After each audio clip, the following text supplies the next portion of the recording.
It's like the Father's Day of big city mayor movies. It is. It kind of is. Welcome to SinCast, presented by CinemaSins.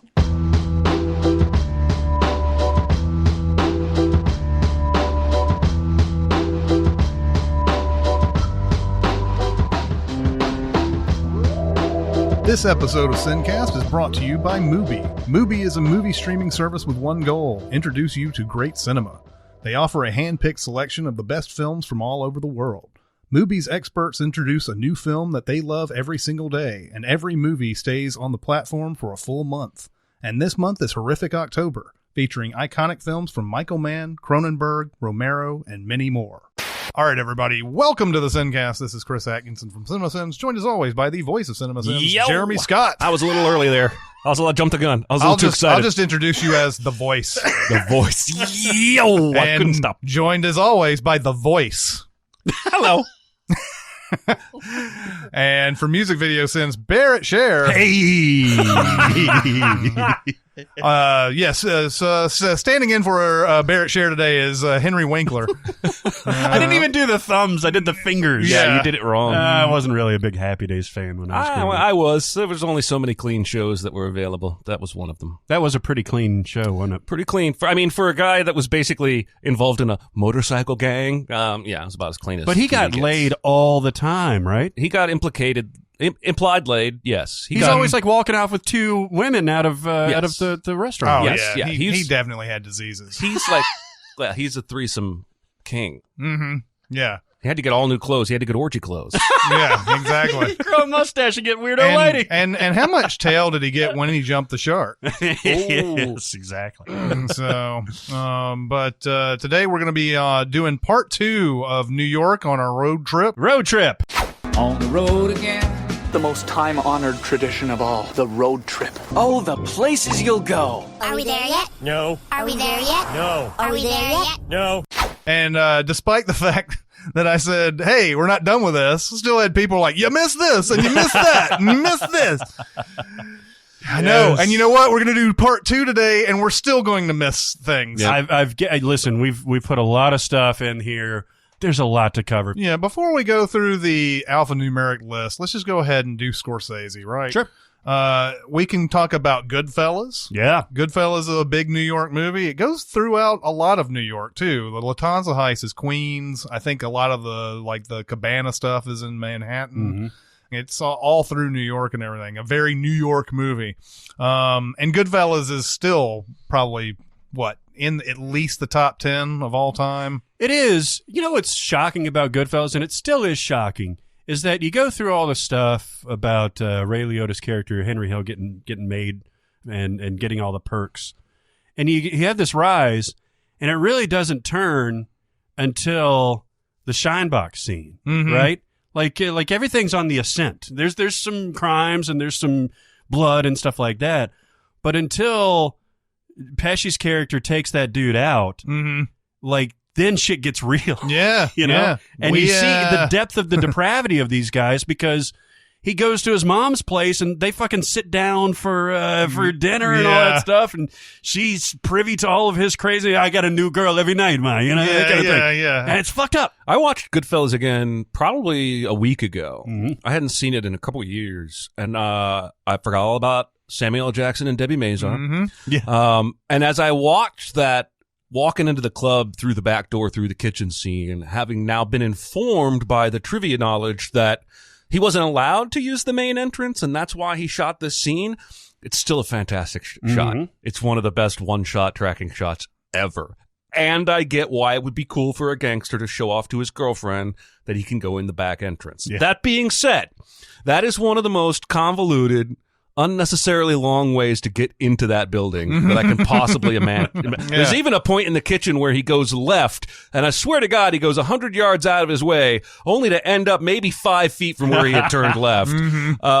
It's an awesome scene. But yeah, I was like, man, if I was a gangster, I'd just go in the front door. I want people to see me. I'd be at my table like 30 seconds ago. But you're like going through the fucking catacombs. Just cut the line and say, hey, I'm here. And then they just exactly. give you the table and everything. But yeah, Goodfellas is just I mean, it's one of those movies just completely excellent in every way. Don't think there's any parts of it that drag or suck or anything. It's so good. And then you have some other, Scorsese started all this with Mean Streets and Taxi Driver. I've never seen Mean Streets. What is the deal with Mean Streets? Okay, I've seen Mean Streets maybe twice, both times long ago. And it's just about this up and coming terrible gang of guys who are trying to make it in, as small time hoods or whatever. But it's worth seeing. It's De Niro, it's Harvey Keitel. I can't remember who else is in this, but De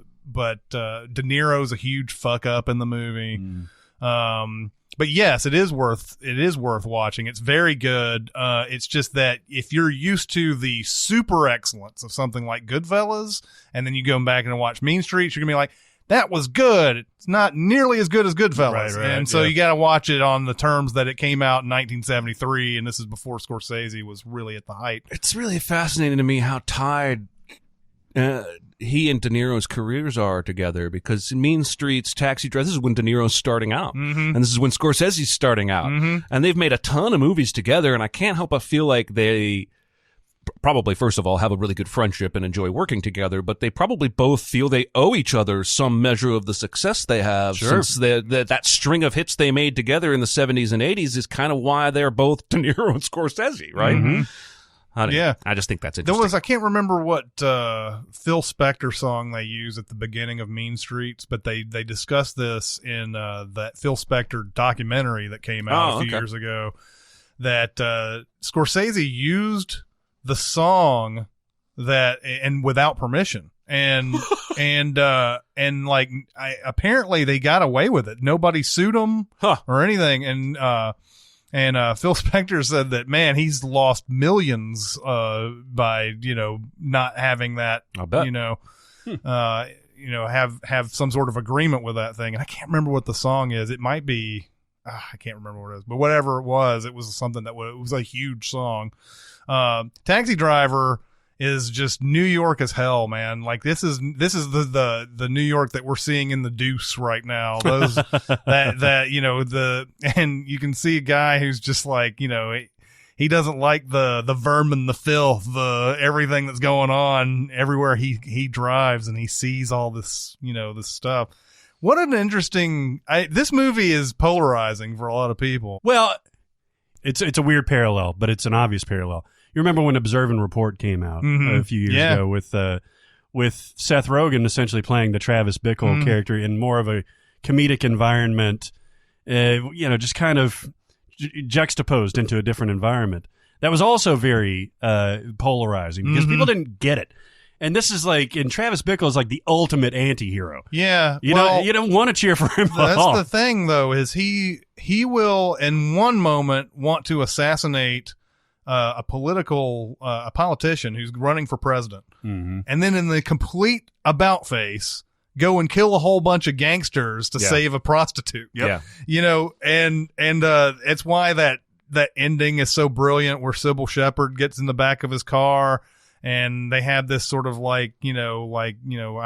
she realizes he's a hero, sees him only as a hero at this point, but there's that, she gets out of the car and there's that little stinger from it's that Bernard Herrmann scores, last score Bernard Herrmann ever did. Oh wow. Where he looks in the mirror, his rearview mirror, and it's like that. There's still something fucked up about him. Oh sure, yeah. Despite the fact that he is now considered this hero for doing all this stuff. You could also debate whether or not that whole thing is heroic. Just killing a whole bunch of people indiscriminately. Yeah, sure. they know that they're gangsters, but they've never been put on trial or anything like that. Can even put that in perspective. But yeah, the guy is socially, he's missing a lot. He ain't right. Yeah. Yeah. And it's like, again, he goes into that headquarters and asks Sybil Shepherd out right away. Yeah. And he's charming and he's all this type of thing. And then he takes her to a porno movie theater. He just has no clue. Yeah. I like these movies. I don't know a lot about movies, but, this not so bad. And it was like because I think this is something the Deuce sort of, touched on, was that like back in the day, that you could do pornographic material as long as it was documentary type stuff. And so like they were watching some Johnson & Johnson thing. There's like all this orgy going on and everything. It's like, taking me into a theater like that is a tantamount to saying, let's fuck. Yes. And, but yeah, I love Taxi Driver. It is one of those hard movies to, like if you're not, you have to really be ready for a movie like that. And if you're like, you're not going to have a sunny day. Yes. Watching it. Paul Schrader script too. Yeah. Anytime you see Paul Schrader on a movie, you're about to see some shit. What else do we know from Scorsese that's real New York? Like, obviously, like, let's see. Well, Gangs of New York. Gangs of New York is one, yeah. Ooh, it's right there in the title. You like this movie? Not really. What I think you might remember me saying is I like Bill the Butcher more than the Phantom Thread character, or I can relate to him more. But no, I don't. I'm going to put it on Cameron Diaz. I don't know that we need to blame any one person. I could see that. But I'm not buying her so much of it. I have a weird sort of relationship with this movie because this came out in an era where Scorsese was making movies that seemed like he was really going for that Oscar. Mm-hmm. We've talked about this before because he did that. He did The Aviator. Right. A lot of these movies that were just not really up to snuff on him. This was also coming at a point where DiCaprio was sort of transitioning from his Titanic days, and he was a Teen Beat guy, and because he was supposed to come out with, I think Catch Me If You Can came out the same year. Oh wow! So Catch Me If You Can was supposed to come out 2002. One of the other was supposed to come out before, but like I had a hard time buying DiCaprio as this dirty. I couldn't. He had that wispy ass facial hair that's trying to scuff himself up. Yeah. I had never seen him branch out really before. I thought I liked DiCaprio, but I never thought of him as this guy who was ready to get down and dirty for acting and everything. So like him being in this like Gangs of New York and everything Scorsese movie seemed well beyond him at that point. Now that's just me. That's my own shit. Like if I could watch it now, I would probably have a different opinion. It's also not good. I've talked about how like there's this weird like anachronistic music in there in that big opening fight and everything. But then it gets boring. You're right. The Cameron Diaz character is completely unnecessary. The whole ending is totally anticlimactic. Really, the only reason to watch this movie is for Daniel Day-Lewis's performance. Yep. And he's not even in it all that much. He's not as much as you think he's gonna be. There is a great moment though in Gangs of New York where, and this is just a shot, it shows a whole bunch of people. There might be more to it than I'm about to say, but it basically, you have a whole bunch of people signing up to go to war. You see all these people, and I think a lot of them are immigrants. So you might be seeing immigrants coming into New York, other immigrants coming in to fight in the war, and then like soldiers, and then you see like coffins coming home. Oh yeah, all in one shot, showing like basically the circle of life, of an immigrant in this time. And so I love that shot in it. It's one of the, the movie's like 2.5, 2:45. It is a long movie or whatever. But the first time I watched this, it was my first time coming back to Hollywood 27 after like a year or so of not doing any of the Thursday night business and everything. We watched this movie at like midnight, 1 o'clock. Oh, man. And the guy I was watching it with would turn to me and to say something about the movie, and he just saw me sleeping. And so I've had a complicated sort of history with Gangs of New York where I just, what else is there in the Scorsese? Because like stuff like The Departed was Boston, and then Shutter Island was New England, it was Massachusetts, and all that. And was it Casino? Obviously, was Vegas. Well, The Aviator's all over the place. Yeah, I mean, but he's firmly tied to to New York. And I don't know, is the Irishman? Yeah. Actually, I think it is the Irishman, not the Irishman. I think that takes place in New York too. I think it is the Irish. That's it's all one word. Yeah. That's like a Amazon or Netflix joint. I don't know. I'm looking forward to it. Like it is everybody. It's got De Niro and DiCaprio. Yeah. I think, And in there. Pacino. And the Pacino. Yeah. And Yeah. the Pacino. Yeah. It is. Yeah. And I've heard about this movie for like 2 years. Yeah. It's time for it to come Seriously. out. All right. Let's go on to our alphanumeric list. And the first one is a fucking winner. 9.5 weeks. Oh, Jesus. Do you even remember anything about this movie? Yes. We send it. Oh, that's right. Yeah. So Yeah. you We watched send it it, again. we send it for 50 Shades of Grey.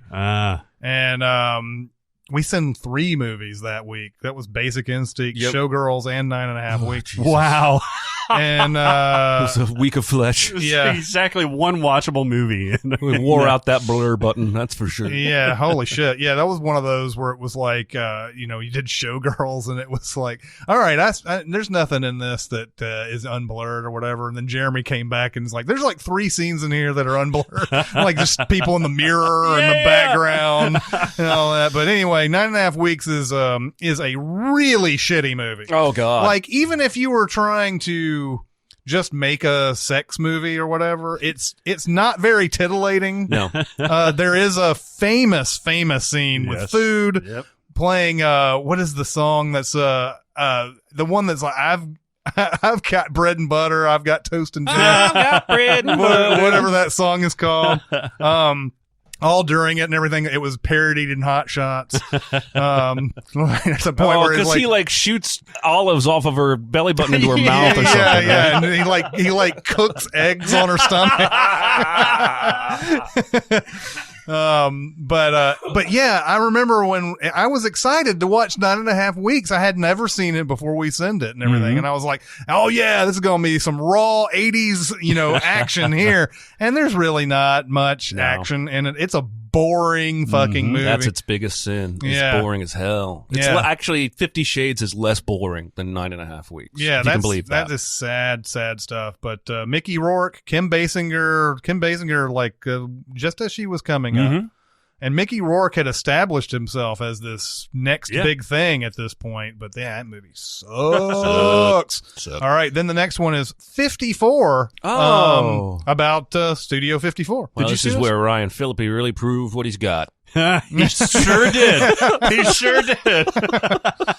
So Mike Myers is in this, right? Yeah, he's Steve Rebell, the guy. Nev Campbell. Nev Campbell. Yeah. Did you see this? I saw it because for about 6 months I had a Nev Campbell thing, and It all I ended remember with Skyscraper. yes.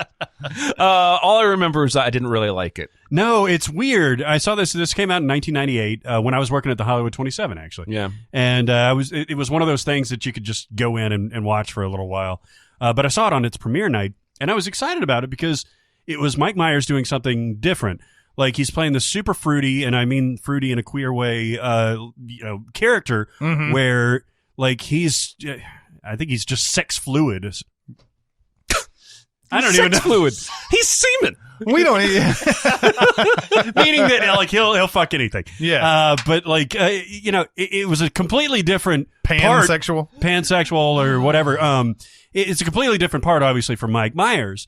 He wears like a prosthetic nose and stuff like that, and he kind of pulls it off. But like, Ryan Phillippe is so vacuous as an actor that he sucks him down to his level in his scenes, and it just didn't work. It's almost enjoyable to watch because of all the debauchery and everything, but it's also, you could tell, sanitized a little bit for even a rated R movie. Salma Hayek's in this too, right?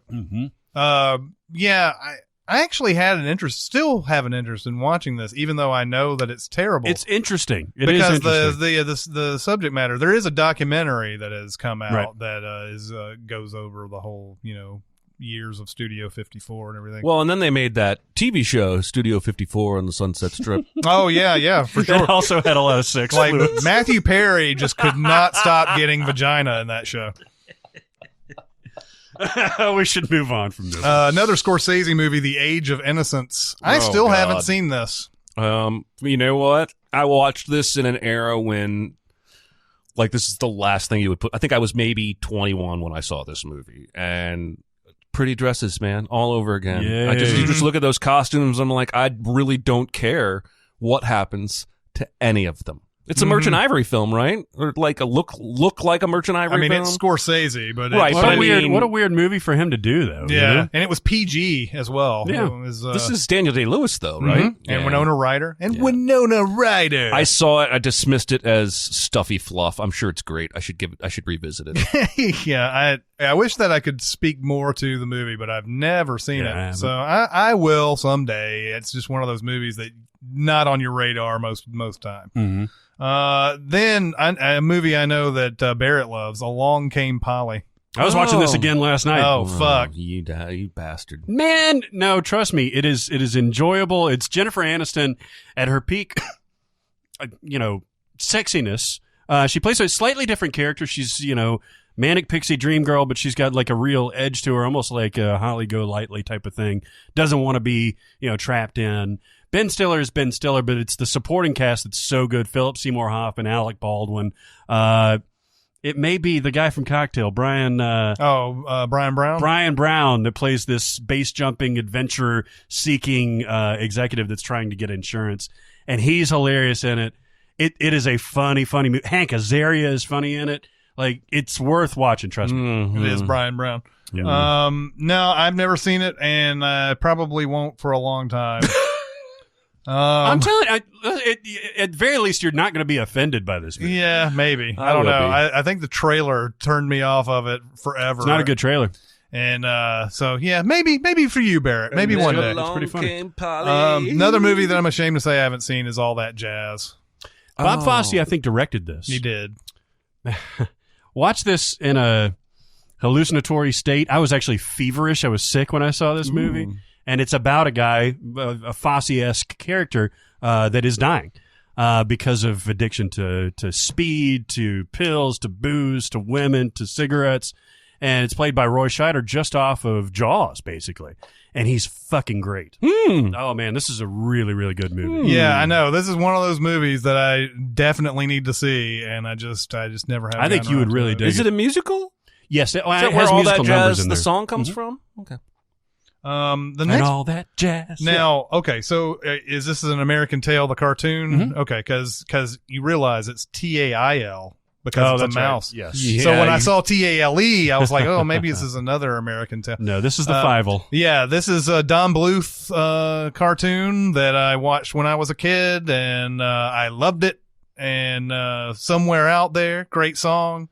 Isn't it adorable? It is. This is just an adorable movie. It is. The problem is you have Don Bluth here sort of trying to carve his own. He did definitely carve his own animated niche. I'm not saying he didn't, but I mean, making the mouse the main character, trying to carve a niche opposite Disney was maybe not the smart. They made a sequel. Must have made enough money. Oh, yeah. Fievel Goes West. I think they made a bunch of them later. After Fievel Goes West, there's So like Fievel hits the nursing home. Oh, yeah, I yeah, think The so. Mystery of the Night Monster, The Treasure of Manhattan Island. Yeah, there's a couple other movies. This is an early. That was 9 years old when this came out, and I really liked it. Yeah. I may have not seen it since though. Somewhere Out There is one of the most iconic. I would say that it's as iconic as When You Wish Upon a Star. It's got to be up there. I mean, it came later, so it hasn't had time to seep into history as much. But I would agree with you. It's probably endured more than anything else about the movie. Sure. And one of the things I think that made it endearing was they let a little kid sing it. Like, it's not sung by Ariana Grande and John Legend. It's not sung by... They did do a pop version of it, Yeah. though, like Peebo Bryson or something like that. out there. But even in the music, even in the movie, you would think they would have cleaned up the audio track more, but it's the imperfections of his singing that make it ring true and seem real. I agree. All right. Then there is both Analyze This and Analyze That. I was watching 5 minutes of Analyze That yesterday, and I was like, now I know why I forgot these movies. Well, the first one, I had it on a Wreck a Warn list not too long ago. The first one had a really good pedigree, man. You had Billy Crystal and Lisa Kudrow, and then you had De Niro, obviously, and then all the guys that are typically in the mob movies. Then you had Kenneth Lonergan was what wrote it, and it was Harold Ramis directed it. Yep. and it snaps. It moves. I remember the first one being funny. Yeah. Yeah. I haven't seen it since. Now, as compared to the whole 9 Yards, which has a very similar situation, it's nowhere near as good as that. Yeah, I wouldn't think so. But just like the whole 10 Yards, Analyze That was just a derivative and not very good. Yeah. So The Sopranos, I think, came out before Analyze It was This. right around the same. It was came the out. same It was year. about the same year, but I think Sopranos came out first, Right. and so there was a lot of sort of thunder stolen. Even though the movie ended up being a hit, there was a lot of thunder stolen about a big time mobster going to seek out psychiatric help and all that. And that first one did okay. The second one, I think by that time people were already like, all right, I'm over this. Mm-hmm. Yeah, I mean, it has it's basically movies for that time. Yep. Really, there's not much to it today, I don't think.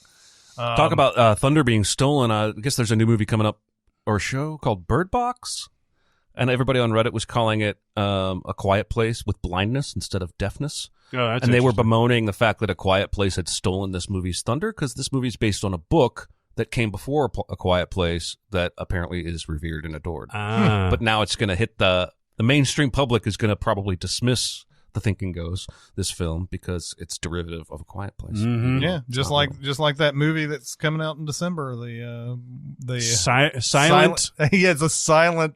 Location? Yeah, it's almost area. like that. Yeah, that's what John was saying. Yeah, a silent area. It's I don't think it's a place. It's just a silent something or whatever. And that's gonna be. I mean, it has almost the exact same synopsis. Yeah, but yeah. it's one of those where they started making it before Quiet Place came out. Well, yeah, the Modern Horrors guy said that they saw it at at the festival. They didn't see the movie, but they saw it on the program. Yeah. Then we have Annie. Yeah. Oh, which one? Oh, I guess all of them. Yeah. Mm-hmm. I don't like any of them. Oh, really? I mean, they're harmless. Did you see the most recent one with Jamie Foxx? I did not. I didn't either. Yeah, I saw about 20 minutes of it. You don't like the original that we grew up on? I think 78-ish or something. Like that? I don't know. I thought it was even like longer than that. It was 82. Is the Oh, it was one 82. Yeah. It's okay. I thought it was adorable. I haven't seen it in forever. I guess isn't Annie. I'm going to speak stupid things out of my mouth, but it always just felt like an Americanized Oliver Twist kind of thing. It to absolutely me. is. Yeah. Okay, so I think that's why I've never connected. Or a reverse different strokes.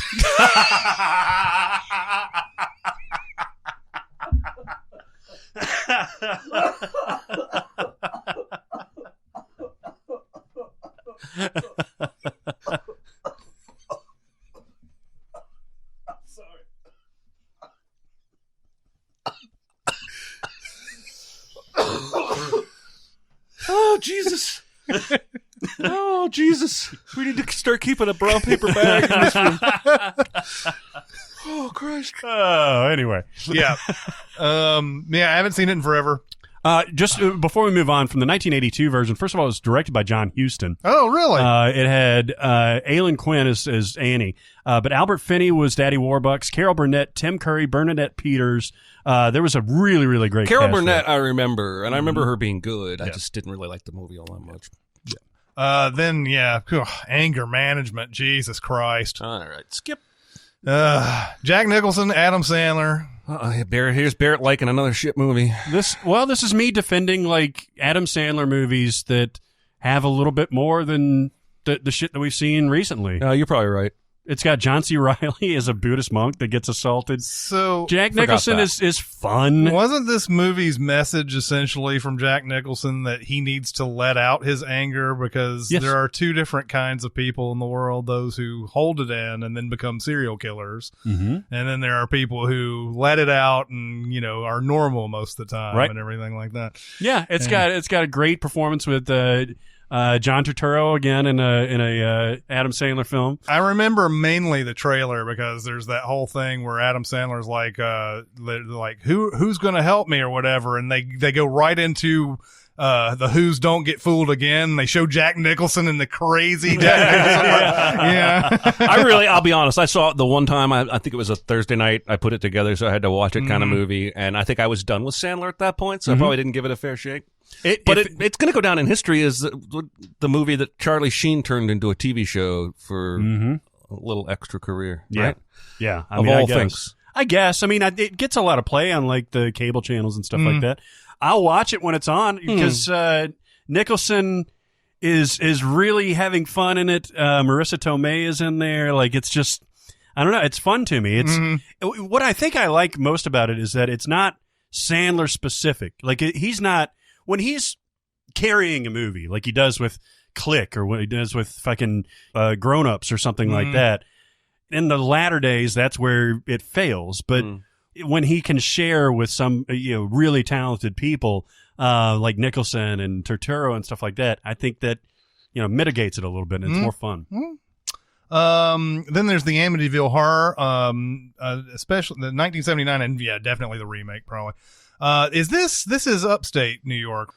Another of and this is this one that sort of started all this, the Warrens and everything.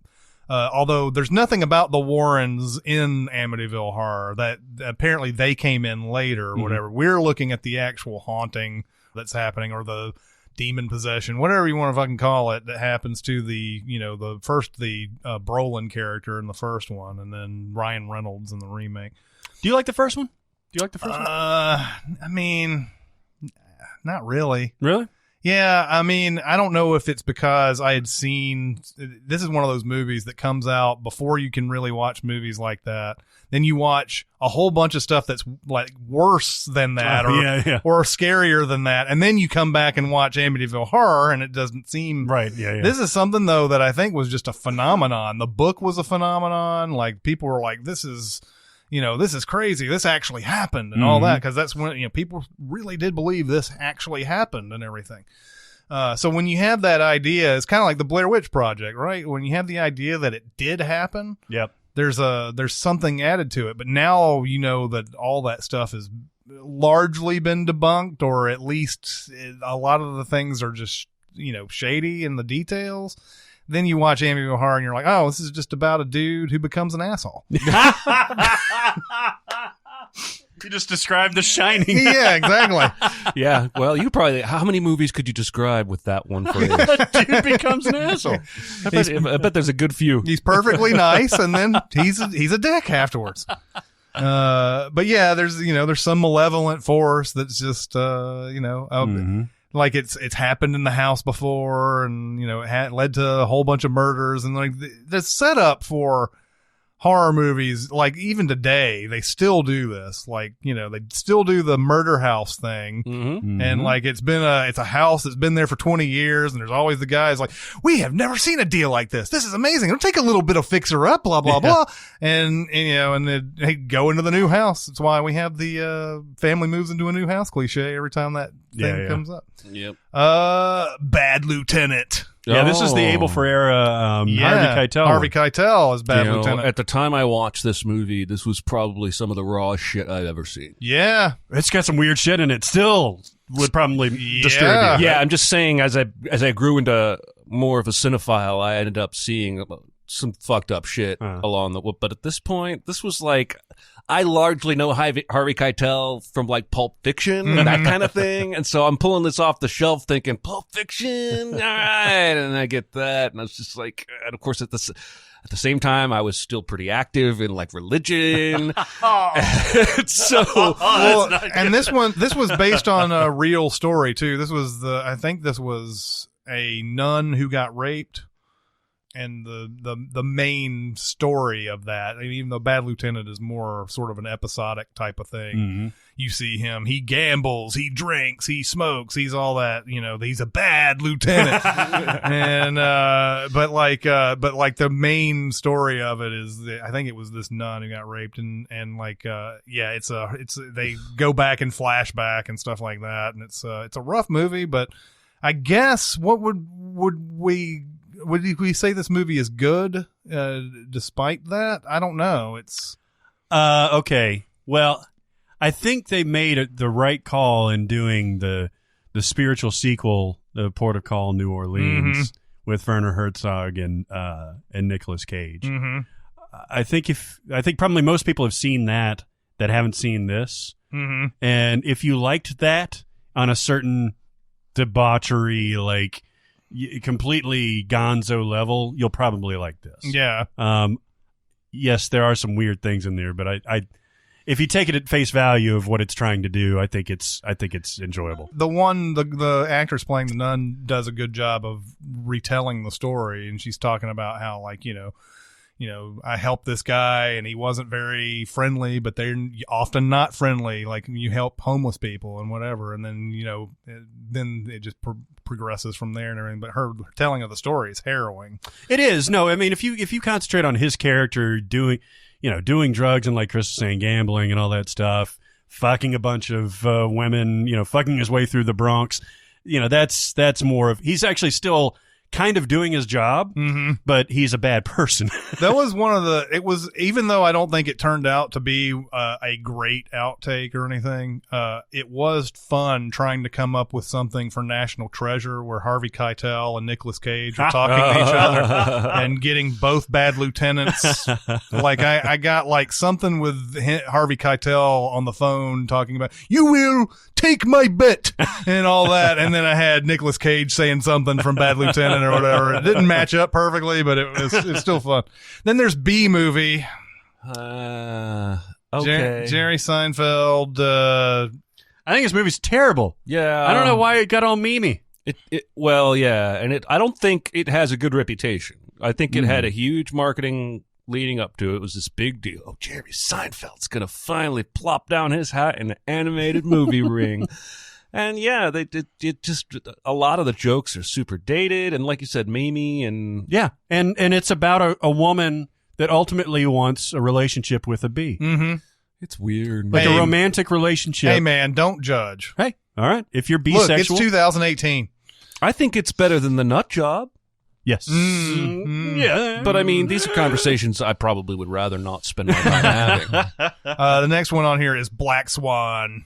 Woo! Good one. This is Darren Aronofsky, another like dark delving into, you would never think, ballet. Well, again, he's doing the Black Swan, I think, is what led the duality of her sort of personality or brains, if you will, sort of drew him to Black Swan the show, which then drew him into the ballet world. Because I don't know, but I think the ballet Black Swan has some of these light, dark, yin, talking about yang. Swan Lake? Swan Lake, sorry. Yeah. Not Black Swan, the ballet. Swan Lake. Yeah. Anyway, I saw it once. I fucking loved it. I don't know why I haven't seen it again. Oh, yeah, it's worth seeing again because so many layers to this thing. You know what I hate? I follow an account on Twitter.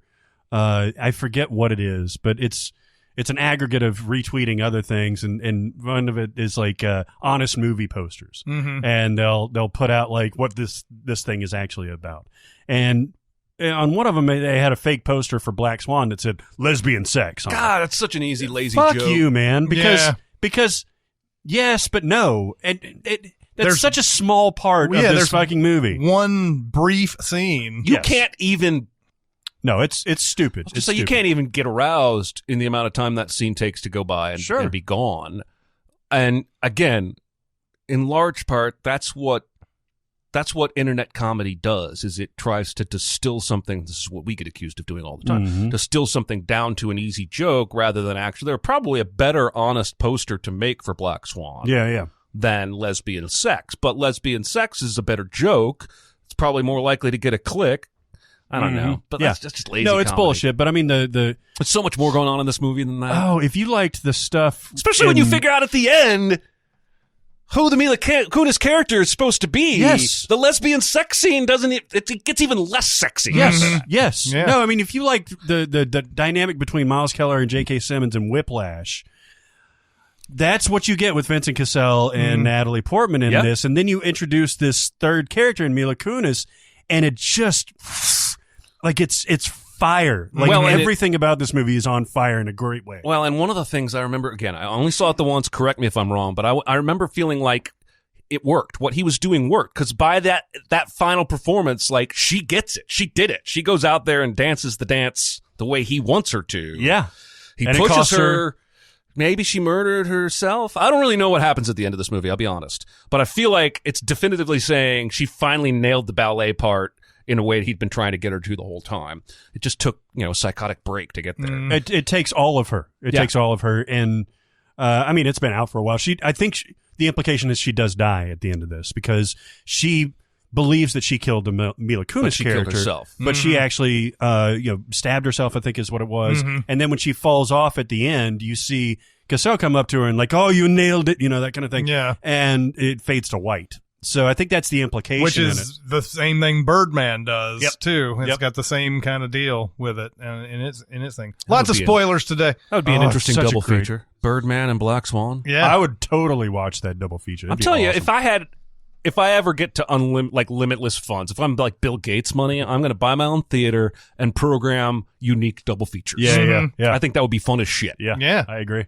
Then we have Bruce Almighty, which was Buffalo. Yeah, the Sabres won the championship. Yeah. Like that's how you know it's a fantasy. Fuck this movie, by the way. Talk about unlikable characters. He's unlikable all the way through this movie. He is. Now, when I first saw this movie, I remember dismissing it as a wannabe liar.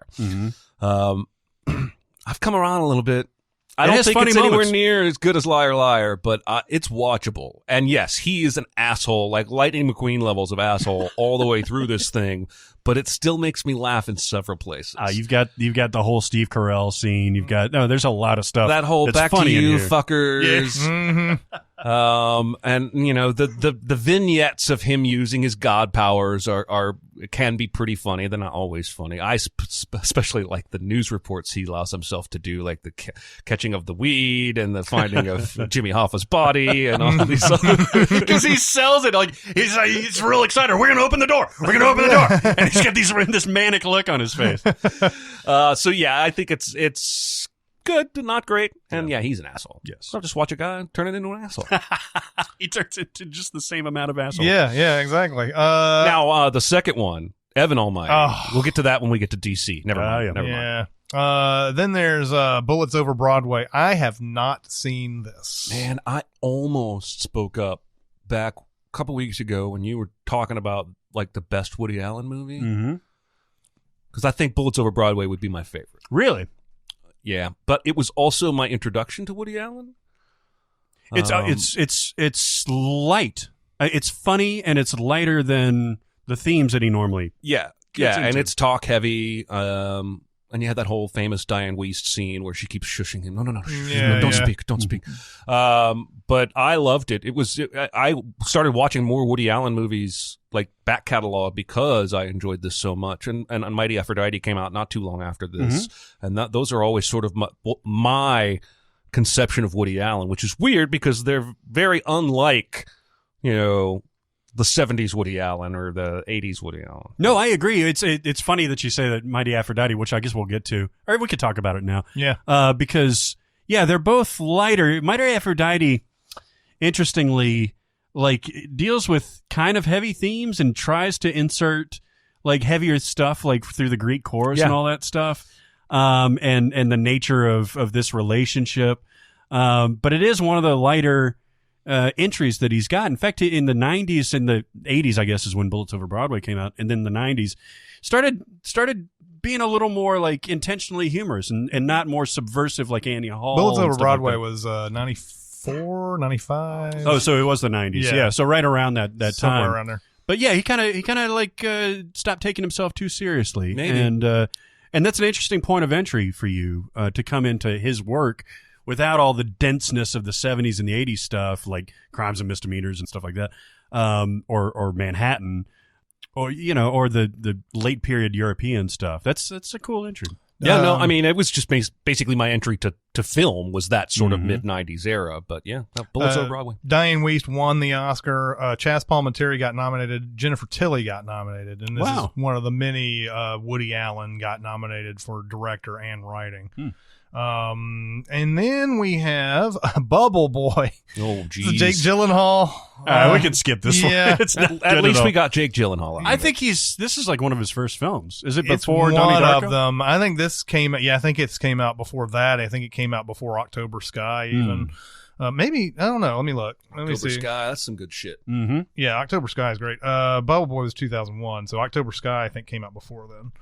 October Sky came out in 99. October Sky is probably the first real time you remember seeing Jake Gyllenhaal. It was 99, so no, I think I've seen parts of Bubble Boy, but I've never seen the whole thing. All I remember is that he's kind of manic in the movie. Like, it's not like Jake Gyllenhaal that you know of in almost any other film. Like, almost going for a comedy career. Yeah, he didn't know how to tone it down at this point. Yeah. I don't think. Was this a remake of Boy in the Plastic Bubble? I hope not. I think Wasn't Boy in that the Plastic. John Travolta? That was Yeah, in it's that? John Yeah, Travolta. but that was like a drama.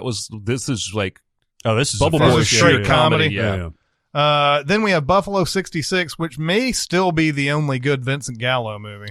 I agree. What is in the running? There's one other one that's. Well, he did that. The one before this I saw. It wasn't Brown Bunny, but Yeah, he actually did. Brown Bunny is his. Oh my God. Brown Bunny came after this. Yeah, though. it did. Yeah, Buffalo 66 was his first feature. All right. And I got it then wrong. he did some TV shows, but then he did Brown Bunny after that. And then, No, he really hasn't done he's anything. really not done anything else other than those are the two ones he's known This for. is a good movie, Buffalo though. 66 is good. It's so odd. It is such an odd movie. I had a big Christina Ricci, still have a big Christina Ricci thing, and she was fantastic in this. And of course, it's got the famous, we're going to span time together, okay? We're going to sit here and we're going to span time. Don't talk. We're just spanning time right here. And there's a whole thing about Scott Norwood missing the field goal in the Super Bowl and everything that's like driving this character. Yeah. Just weird, quirky. It made you think that he could actually do something really cool, and then you get the Brown Bunny. There's Yeah. another double feature: Buffalo 66 and Big Fan, starring Patton Oswalt. Yeah, that's Two good. movies about fans who are way too obsessed and take their team's performance personally. Yeah, that would be good. And they're both New York. Yeah. All right, see, we just talked about Big Fan. We can scratch that one off the list. Boom. Then there's Carlito's Way, Brian De Palma, directing Al Pacino again, Sean Penn. What'd you think of this Vigo, movie? I love Carlito's Way. You like this? I watched it once and didn't like it. Man, he's so. Yes, you're right. It's a very good movie, but Pacino really starts to buy into his own bullshit right here. Well, this is post Sin of a Woman. Yeah. And so now everybody's like, oh, you like me yelling, do you? You know, Every that type single of- line, he is just over the top and chewing and just. Nah. You guys think you're big time? Then you're gonna fucking die big time. But yeah, I haven't seen it forever, but I like this way more than I like Scarface. I would say the opposite, but I understand why. Yeah. I think it's a good movie. I guess everybody else. Sean Penn is terrific in this movie. Yeah. And unlike you've ever seen Sean Penn In an I wish afro. Yeah. I know. I wish he would do shit like this more often than now trading on his grizzled old fucking Sean Penn-ness. Yeah. On to Changing Lanes. Oh, yeah. You Samuel remember this one? Jackson, Ben Affleck. I saw this at the theater that Jeremy was baby. managing at the time. What did you think? This seems like a you movie. Yeah, it's watchable trash. That's basically what we're coming down to here. The definition of a Jeremy movie. I don't think it's trash, though. I think there's, yes, it's campy at times. It's What over the I top. want is my time back. Yeah, that's just that creates a circumstance that's so unique and virtually mathematically impossible. But it's an enjoyable enough ride, and I don't know if you like Sam Jackson, it's worth your time. Oh, yeah. Unfortunately, cannot find this article on the internet anymore. It's been deleted, but David Wayne came out with his middle movies of 2003. Oh, yeah. And this was on it. And so like it had it's just funny reading about these just perfectly average movies. I think Changing Lanes was number one on the middle. It is exactly that. But yeah, I saw it. I don't remember too much about it other than Samuel Jackson is pissed at Ben Affleck. And He is. They have a car accident. Some files get mixed up. A court date is missed. Yep. You know, as these things happen. Yeah. And then he finds him again to get the memo or letter that he was looking for. Yeah, then they start basically trying to fuck each other's lives up just out of spite. Anyway. City Hall, which I remember mainly for the trailer. There was a palace that was the city. Oh, God. A city in which there were no kings, no queens, no princess or dukes, but subjects.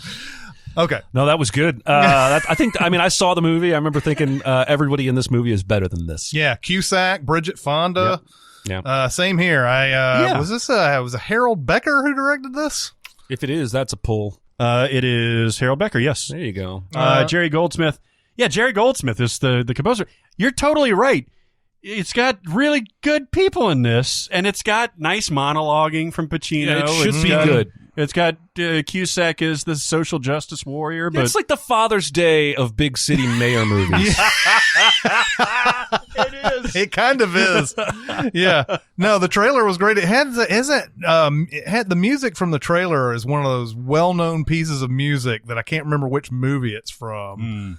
It might be Untouchables for all I know, but it's I heard this in a lot. LA Confidential had the same song in its trailer, or same piece of music.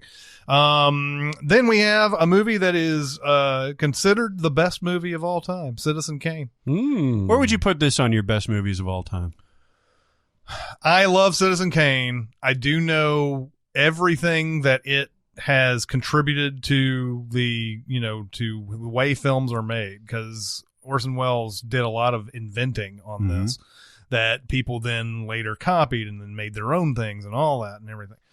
Whenever I watch Citizen Kane, though, in this day and age, I still feel a sense of this is too dated to put it in a top 50 for me, even though I appreciate everything that it is doing. Well, it's like, isn't it in some way, it's a smaller, tighter version of trying to compare, like, well, the best musician ever was either Beethoven or Sting.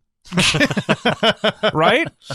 Like, because I'm not going to vote for fucking Beethoven. Good for you. I never heard the fucker play live. I don't know. What I have is right? So Citizen Kane is incredibly dated for a modern viewer to watch. And I think if you want to call it the best movie ever, then you are making allowances for the film, right?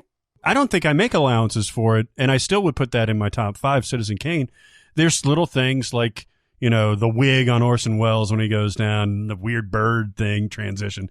But besides that, those shots, especially on like a cleaned up print, those shots are still just as riveting. The mirror shots, and then the shots of Xanadu, and then things like that. They're still the one that as personal to me as if I had seen it in 1945. Well, maybe you just have an easier ability to view it that way than I do. Like the shot that really stood out to me the first time I saw Citizen Kane was that pull through the window. Yeah. Because I felt like that may have been the first time anybody had ever done that. And I am still impressed by that when modern day filmmakers do. When the Raid 2 does that pull into the car window and then out the other side, my jaw dropped. And I guess I just wonder, how much are we saying the film is great, and how much are we saying it led to so many great films? I mean, to me, it's both. Its influence is unbelievable.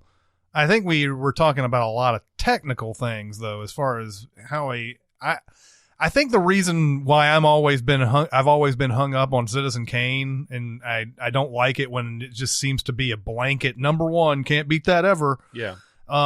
Is that the story is fine. I like the idea that you can't define a man by one thing, which is what this whole thing the reporter is doing the whole time. What did Rosebud mean? Did it mean even that wealth doesn't ultimately satisfy what your real desires are? Yeah. And you can't define this person by one thing. You can't do. I understand all that. I love that part of the story. And like I said, this is a movie that I really, really like. But I think we're at a point now where we're just like, nothing can beat that. And I don't agree. I don't agree at all. I think there's a built-in bias for Citizen Kane at this point. Yes. And that's what I was trying to say. I articulated it poorly. I feel like there's a built-in bias for what came first. As though anything influenced by it after could never be considered as great. Oh, you pulled through a window in the Raid 2? Well, Citizen Kane did it first. Yeah. That's dismissive of what I know how they did that shot in The Raid 2, and Orson Welles couldn't have ever dreamt of doing that kind of shit.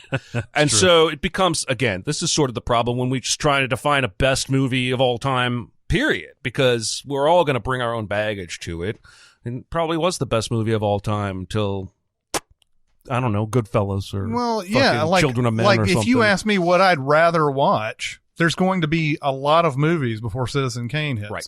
And that's what ends up being my thing. Like, yes, we have an issue, obviously, as human beings, is distinguishing between best and favorite. And a lot of times, like, I guess that if I went and just I looked at Citizen Kane as, does this do everything better than every other movie that came after and before it? I don't know how it would even begin to make that kind of the comparison. Sure, yeah. The movies that are often are in the running to beat it, Casablanca, which I love a lot more than Citizen Kane. Godfather, which I love both better than both of those movies. That's what I like, story more than I like technical achievement. And I love technical achievement. There's one movie that I think mashes all that together is The Untouchables. That movie's like goes crazy. I would never say The Untouchables is the best movie ever made, but it mashes together more story and style than most movies I've ever seen. So yeah, it's a weird thing. It's one of those things, again, when we talk about overrated, doesn't mean that I don't like it. It means that I think that it is great. I just don't like it as much as all you guys do, who seem to keep on making it number one all time. Well, and that's the thing, is that I wouldn't put it probably in my top 5, but I'm not trying to put it at like number 400. You know what I mean? Like, yeah. I'm probably gonna weigh something like Shawshank a little heavier than Citizen Kane. Again, because we have eras. In 50 years, they're going to have these same conversations, and Shawshank will be old and dated. And, and Michael Bay's kid will have made like his 3rd Best Picture winning movie about emojis and Pokemon. Yep. Ow, my balls. Ow, my balls. The AI will take over. By the way, my wife has been using this because you know how they have like almond milk or coconut milk, like these alternative milks. Right, for I guess people who want to be healthy or vegan or whatever it is. I don't know. We can't digest milk. What have you. She's buying this kind that has a combination of many different nut milks. And the brand she's buying is literally called Nut Pods. What? And I'm giggling every time she pulls it out of the grocery bag, and she's like, "You're such an infant." And I'm like, "You if you sat down and tried to come up with euphemisms for my ball sack, you would get to Nut Pods fairly quickly." And someone approved that as the name of this brand and plastered it on the outside of the box. That makes no sense to me. Nut Pods. Why not nut milk? Why not combine That's nut much milk? Better. But Nut Pods. Anyway, I don't understand that. Then we have John Landis's Coming to America. We talked about this briefly when we talked about Trading Places last time. Love Coming to America. It may be Eddie Murphy's best non-stand-up movie. In fact, I think it is handily. I still like Trading Places better. Yeah, I understand that. But Coming to America is a great tour de force type of thing for him. It's perfect because you've got Arsenio Hall and you've got him as the different characters before it became parody. You got the Eric LaSalle stuff. And then you've got Soul Glow. Let your soul. I can't get up that high. It's like it's preternatural how far that guy gets up on the Soul Glow. I know. My favorite part of Coming to America is the part where he has a date with Lisa.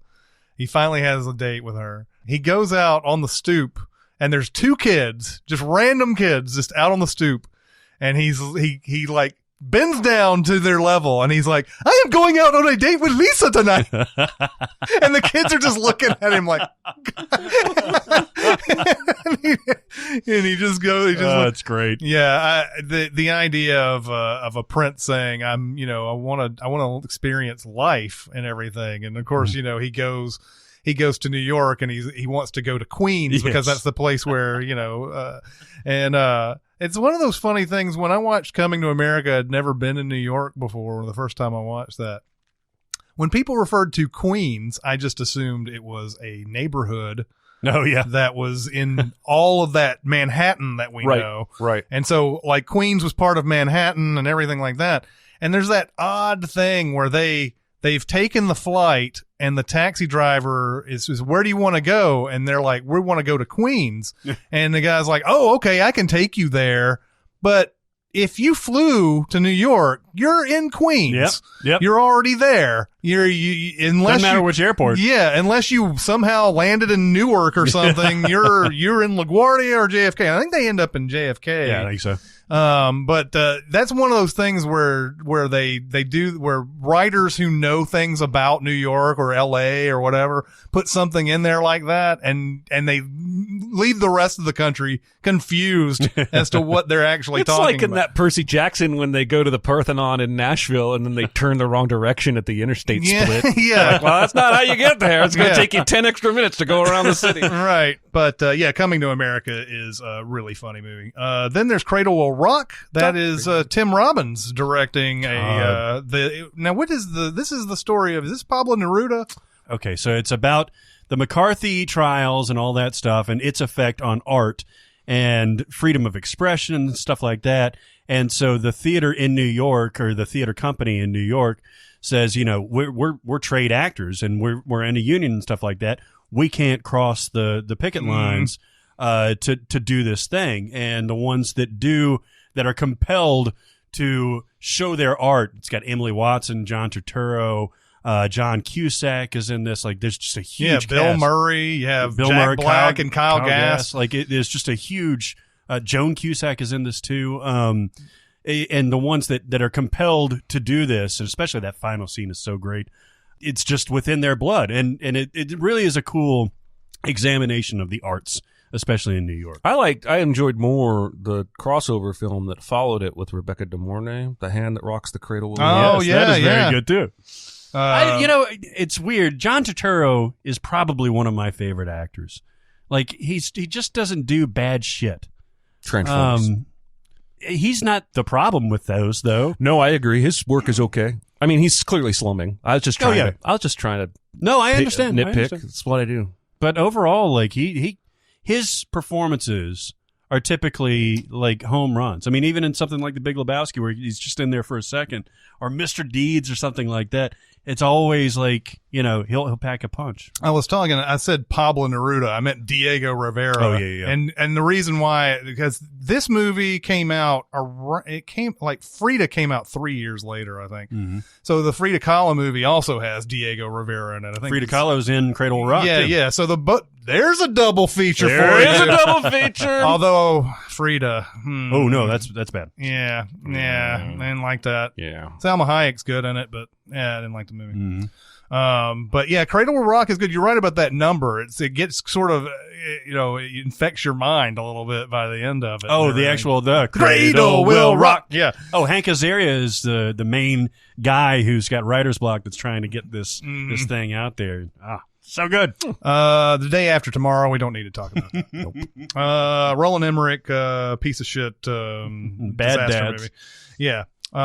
Death Wish, which is That's New York as fuck. New York as fuck. Early Jeff Goldblum. Isn't this Jeff Goldblum's first? It's 74, one of his so it's- first. Yeah, Charlie Bronson. Charlie Bronson, Chaz. Yeah. This movie fucked up. Yeah, man. Whenever Death Wish comes up now, I have to think of that police guy who's like weird. He gets like sent out of his car, and he's like, "You got to just walk back to the station." And he's got this bug eye, and he's like, "Weird." And like, what the fuck is that? That's the only time I think after a sentence in a Sin video that I put video from the actual movie as a stinger to that. Yeah. It was like the sentence comes up, and it's the guy going weird. Yeah. I don't know where to land on that movie. I don't like that movie. I don't know if I like it either. The 70s, I don't know, went a little bit too far with sexual assault and stuff like that.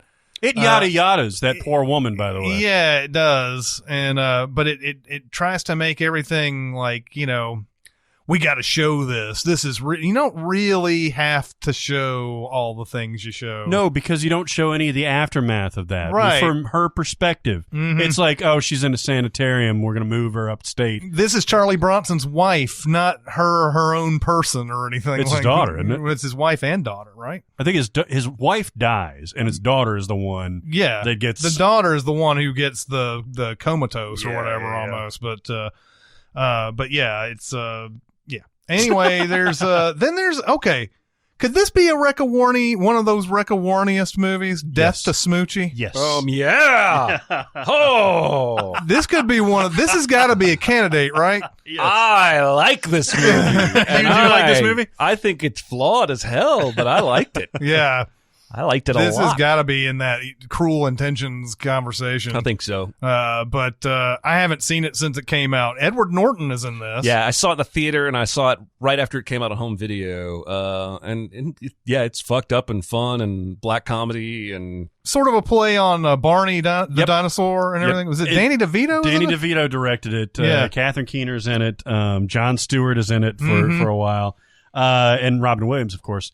And I had no idea what to expect to watch this movie. I don't think I even saw a trailer for it.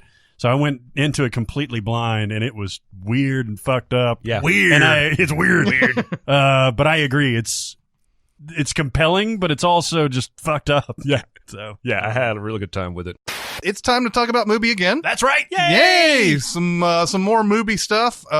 They have a thing going on right now called Horrific October, Yeah. and they have a lot of cool stuff in there. You've seen one of these. Oh man, it's a combination of what I love about Mubi, being that it exposes you to stuff that you wouldn't normally watch, and also being exposed to a director that you already know, but a different work. So they have something from Michael Mann. We talked about Manhunter last week, but they also have a David Cronenberg movie on there that I hadn't seen before from 1975 called Shivers. This movie is fucked up. yeah, man. imagine so. Is it now? Was this a major release or did This he? was. It's Canadian based. I don't know if it's like. Then it wasn't. And I think it's set in Canada. This movie, first of all, I think it's right up Chris's alley. Yeah. It's about a syndrome that makes people kind of zombies, but zombies that want to fuck you. Ooh. Yes. My kind of zombies. Yep. It combines, they say it's a combination of a parasite and an aphrodisiac. Ooh, a paradisiac. So, a paradisiac. So it's these people who, once they're infected, are sex crazed and want to, and once it's kind of like an It Follows thing. Once I was going to say, it's like It Follows meets World War Z. exactly. Once they transfer it, then that person So they're becomes not. sex crazed. So they're and all not that. coming after your brains. They're coming to fuck out your brain. That's They're coming out of your loins. That's right. By the Oh, way, it's so awesome. if this wasn't Cronenberg, I would already be all in on this movie. But because it's Cronenberg, I'm all out. On this Well, movie. it's interesting because we were talking about before, Cronenberg is very into the body horror from The Fly, from Videodrome, and all that stuff, Crash. And interestingly, like History of Violence, which has nothing to do with it. But yeah, this one is kind of in that wheelhouse, but more of a lark and more of the conceptual stuff behind it. I had a really, really good time working, and it's perfect for this Halloween, this scary movie campaign, this Horrific October that they've got going on. That it just exposed me to a different movie from source material I was kind of familiar with. I laughed my ass off.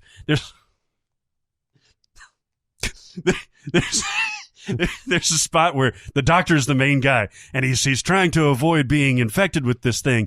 And this woman, his nurse, has this real deep conversation about like how everything is erotic and how even living and breathing is erotic and blah blah blah. And then she goes to kiss him, and he punches her in the face. Is it? And it's not certainly not advocating against violence. Is it? It's the situation he's punching her because she's a sex zombie. Is it on a level of The Wicker Man when Nicolas Cage punches that one chick in that? It is a level of unexpectedness that is somewhere around Yeah. because I burst out laughing as soon as I saw it. It was Yeah. great. But yeah, again, that's why we like Mubi. Like I've heard of or seen most Cronenberg movies. Mhm.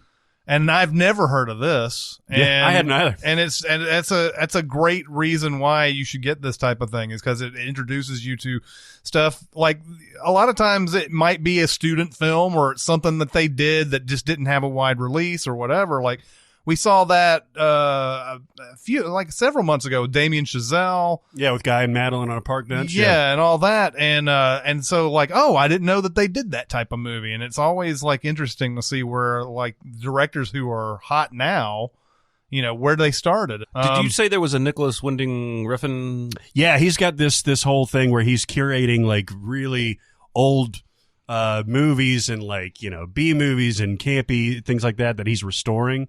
And there's one on there right now called it's called Cotton Pickin' Chicken Pickers. Mm-hmm.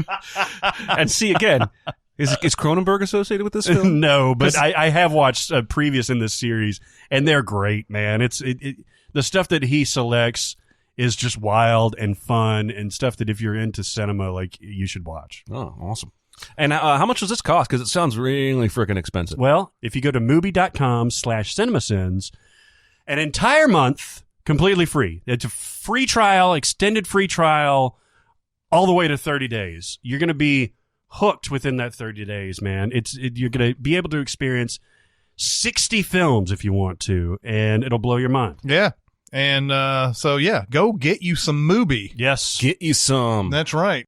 Then we have Devil's Advocate. Yeah, baby. Yes. New York! Right alongside it, Wreck-A-Warniest, one of the Wreck-A-Warniest movies. Learn the subways, Kevin. Yeah, oh my God. Only way to travel. Oh, it's so great. I've seen this movie way more than I should have. Dude. And I've seen the ending of this movie probably 50 times. You can't name me a movie that is exactly like this movie, probably before or afterwards. I don't think you can make a movie like this ever again. Again. You're right. This comes at a perfect storm. Yes. Where Keanu Reeves is still he's still pre-Matrix, where he's like, we know who he is, but he hasn't done anything since the late 80s and early 90s. It's really hit, I don't think. In that 90s period, there was Chain Reaction, there was Johnny Mnemonic, there was all these movies. Dracula. Dracula. All these movies like that. And then Al Pacino was on sort of a downswing from after his Oscar. You know, he was, it'd be a while before Donnie Brasco came out the same year. Yeah.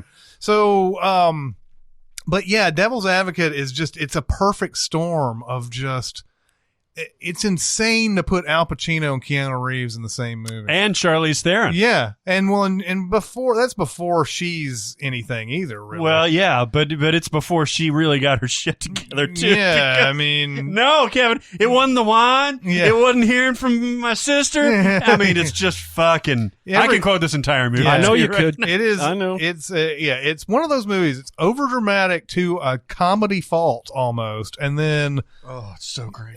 But at the end of it, it's like, Pacino is hamming it up completely. Keanu Reeves is like trying to match Al Pacino.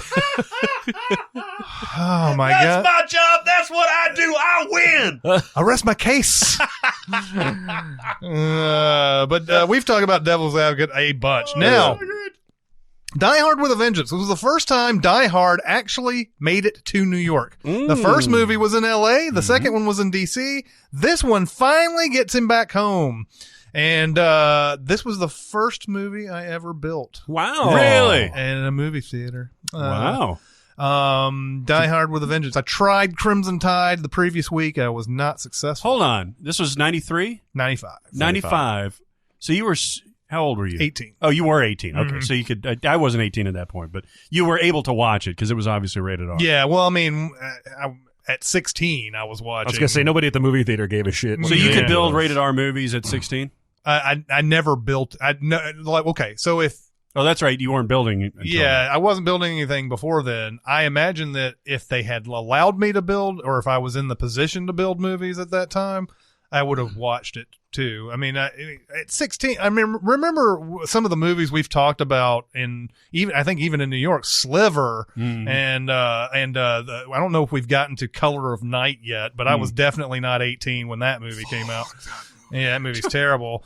But was it Rising Sun too? Rising Sun was another one that had like, just eyefuls for the 16-year-old me, I was like, so yeah, those were movies I watched when I was 16 and 17 years old. But yeah, Die Hard with a Vengeance.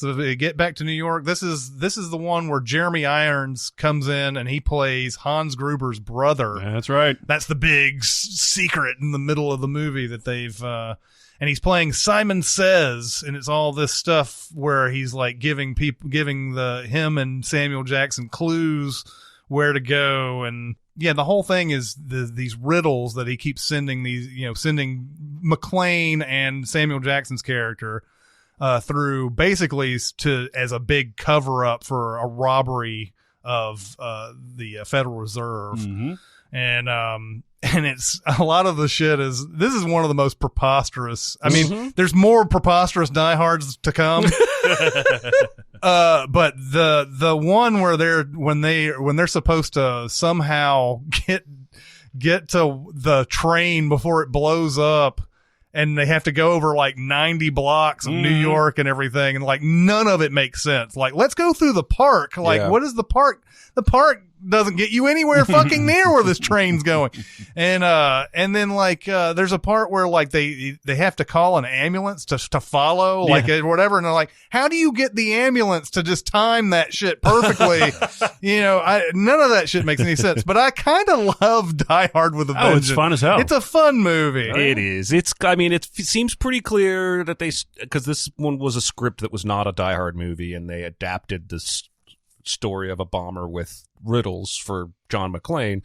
That kind of shows. And it's about 20 minutes too long, I think, maybe 25, but it's super watchable. It's certainly better, I think, overall than the second one, which is a movie that I watched on a fever dream. Like, I had the flu and a temperature of 103 the first time I saw Die Hard 2, and it was fucking the best movie ever. Like, God directed that movie. But, in hindsight, yeah, I'd probably watch them 1, 3, 2. I agree with that. Yeah. I love the part where it's the first riddle. He calls him on a payphone or whatever, and he's like, on the way to St. Ives, I met a man with 7 wives. Each wife had a cat. Each wife, blah, blah, blah. We'll go through how many people are going to St. Ives? And like, Samuel Jackson goes through all this stuff, like, 7 times 7, blah, blah, blah, blah. And he's like, and they get the phone number through this, how many number. And then so Bruce Willis is about to call the number and everything, and Samuel Jackson hangs up on it, and he's like, whoa, wait a minute. He's like, I forgot about the man. And Bruce Willis is like, fuck the man. We got 10 seconds. It's just the guy going. It's just one guy. And there's a lot of stuff like that. I think I've talked about this on this podcast before, but the part where they're like tied to the big huge bomb on the boat and everything. Oh, and they're looking for the thing. And he's like, oh fuck, I dropped the thing. You dropped the fucking thing? And they're just calling it a thing. There's something nutty about that. Jesus. Your name is Jesus? Yeah. No, my name is Zeus. As in God, Jesus. Father of Apollo. Don't fuck with me or I'll put a lightning bolt up your ass. Zeus. Then we have Dirty Dancing. Yeah. This movie is the favorite movie of women our age. Yes. Yeah. In 5th grade, which is where I was when this movie came out, I could not stop hearing about Dirty Dancing. Yeah, had a great soundtrack too. You had Patrick Swayze himself coming out with a hit with She's Like the Wind. She's Like the Wind. Yep. And he had a good voice. Through my trees. I told you the story about the girl in music class, right? I don't think so. She ate Doritos every day in music class, and one of the songs we studied in music class was this song. Oh, wow. And as it was playing, She would get to the part where Patrick Swayze would sing and the girl would sing along, I feel a breath in my face, and Doritos girl would turn around to me and go, Oh, God. and just blow Dorito breath in my face. Good for her. Her name was Tracy. Wow. That's all I remember about Tracy. No, I mean, yeah. it's famous for Nobody Puts Baby in a Corner, and I had the time of my life, so Yeah. it's definitely enduring. Patrick Swayze, man, had a charmed life. Yeah, he did. He's chiseled out of stone, had a good acting career, had a hit song. Mm-hmm. Yeah. You know, had that wonderful SNL sketch. Yeah, definitely. I'm not a huge fan of this movie, but I can see why others might be. Dog Day Afternoon, based on a real story. I first watched this and didn't like it. I don't know why. Really? Don't know why, but this movie's great. Yeah, it's amazing. fantastic. Yeah. Amazing. It's about a guy who wants to rob a bank in order to get money for his boyfriend to get a sex change. Yeah. Yeah.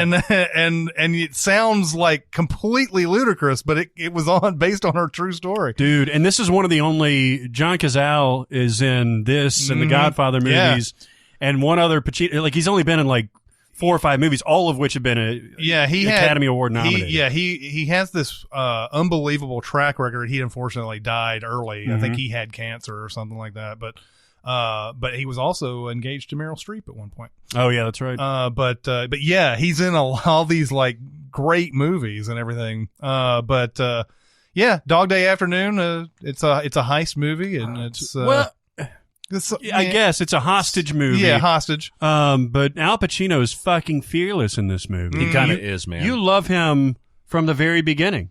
Well, and what's weird is that you can see late stage Al Pacino in this performance. Mm-hmm. There's some screaming, there's some posturing, but it's like he's unencumbered by fame and accolades enough to know exactly when to dial it back and when to let it out. It's one of the best my favorite performances of Pacino's. I agree. For real. I agree. Yeah. And it holds up, man. This movie holds the fuck up. It really does, man. Because, well, again, I think it was probably made in like the modern era, right? Like when was this movie made? In the 80s? 75. 75. And it was set in like the 70s, right? Mm-hmm.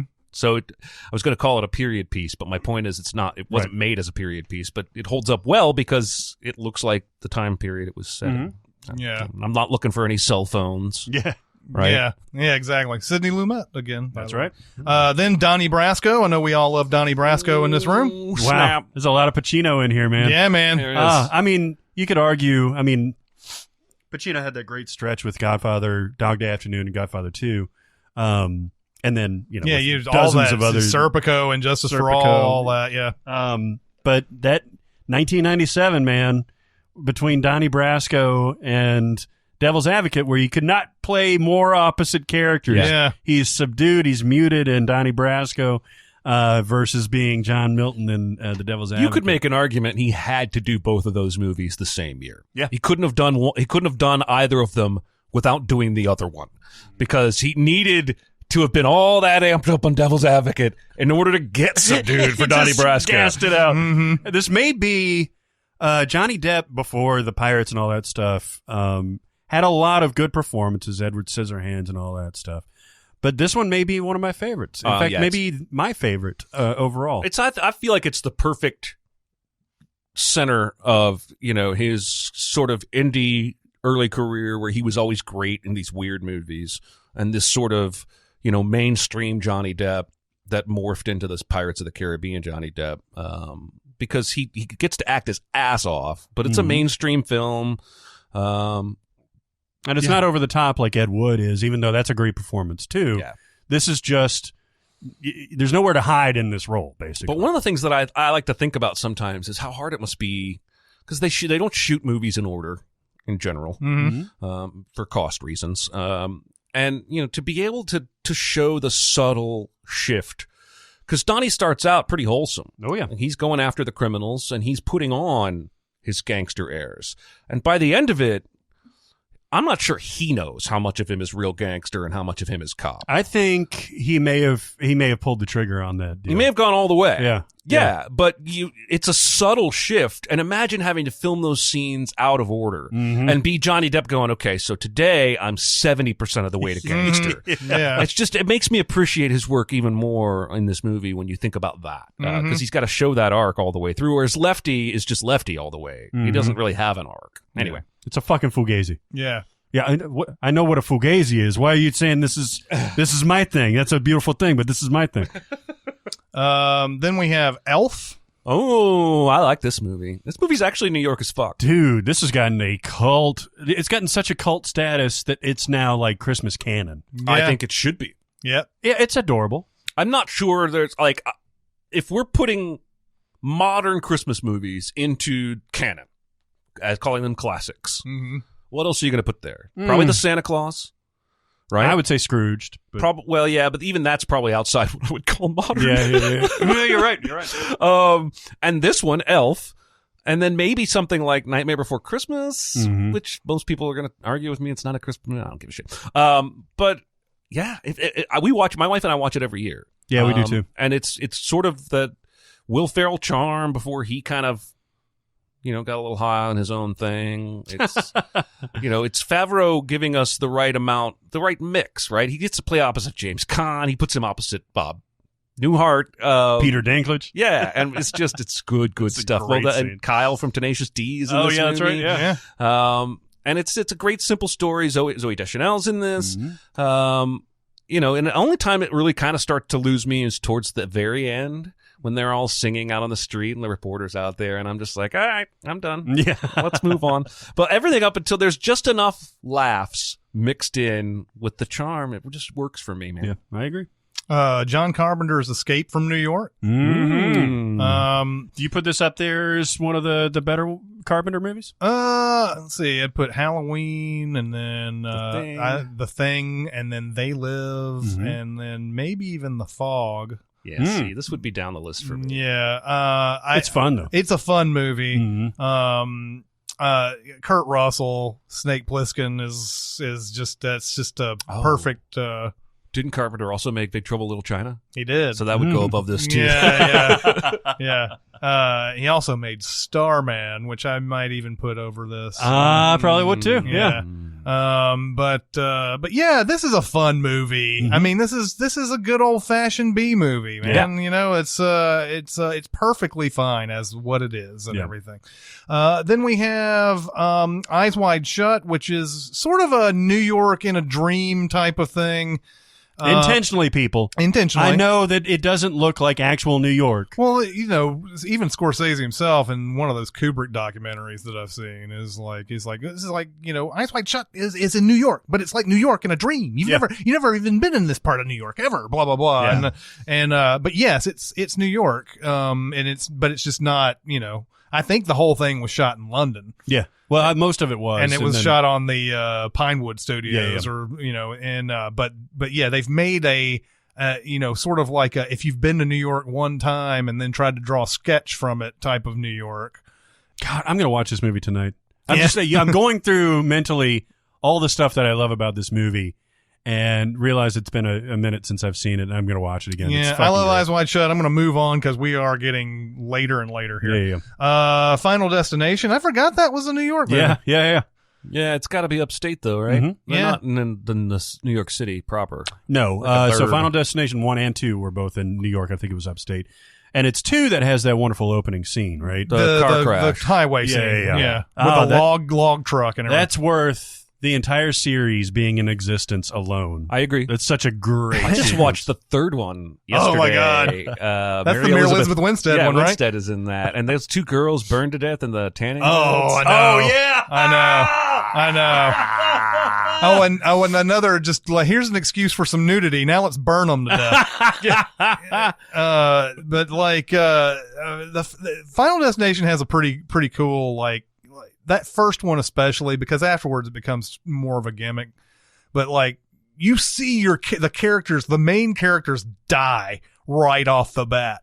And then at the tail end of that death or whatever, it always sucks back into the main character, the very main character's eyeball or whatever. And he's like, I have a premonition of this happening. And then he like is somehow able to get all of his friends to not get on the plane and everything before it blows up. It's such a great premise. It's such a cool premise. And I enjoyed the first one. I think I enjoyed the second one too. Yeah. Even outside of that car crash. Yeah. No, I think the first two are it's safe to say they're enjoyable. But round number 3 is where it starts to go. If you've ever seen the fourth one, which I believe is just called The Final Destination. Which is the 3D the 3D one. That yes, they came and out boy with. howdy, is it bad. Like it's a 3D movie, and they spent $500,000 on it. Like their big disaster is at a fucking car race, like a NASCAR or Formula 1 I race. remember But they literally only have 9 actors in any of the shots, and it shows. Like it is bad. And they have to have that like one scene where somebody's face is basically getting like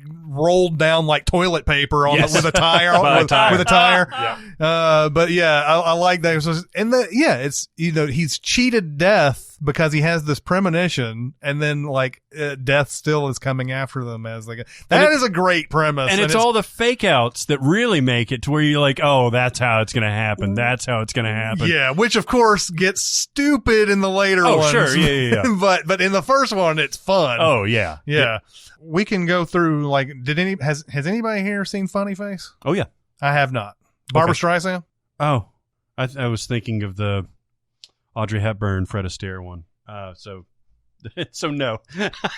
Funny Girl? Funny Girl, yes. That's what I was thinking. Oh, Funny Face is the Audrey Hepburn then. Oh, Funny Girl is the Funny Barbara Girl Streisand. is the Barbara Streisand. Okay, I've seen Funny Face then. Yeah, Funny Face. Okay, Funny Face, Audrey Hepburn movie. Oh, yeah, it's great. It's fantastic. It's Audrey Hepburn. I'd said that she played against type when she played Holly Golightly in Breakfast at Tiffany's. But this is one where she's really subverting herself. She wants to get out in the world. She wants to live this Greenwich Village life and everything and experience philosophy and art and things like that. And Fred Astaire is her counterpart to where he's trying to make sure that she's living, a regular life and not getting too far into this. But in the process of it, he gets exposed to this whole thing too. So he also knows that the guy that she's searching after for answers is a con man, essentially. So it's got a few Fred Astaire dance numbers.